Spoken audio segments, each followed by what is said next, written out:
Вечерва ви најавувам, ќе го вратиме тенкот, Мерцедесот на Груевски од 600.000 евра и со парите од неговата сегашна вредност ќе набавиме амбулантни возила за клиниките во Македонија.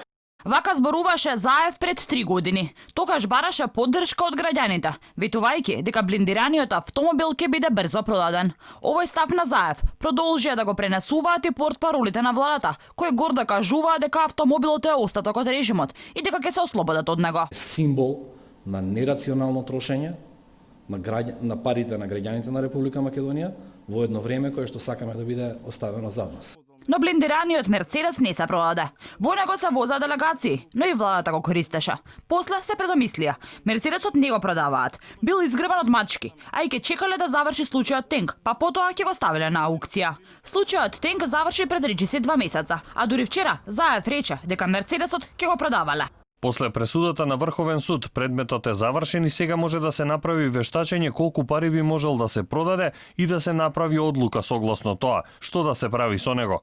Побаравме одговор од владата. Зошто се чекаше досега? И тие дадоа сличен одговор на оној на Заев, но не одговорија за колку пари сега ќе го продаваат. Оти од пред 3 години досега си има намалено вредноста на автомобилот. Делот аналитичарите велат дека актуализирањето на темата Мерцедес во овој момент е политички трик, но и тастер за паника. Оти секој пат кога се случуваат крупни работи во државата, продажбата на автомобилот се враќа во игра.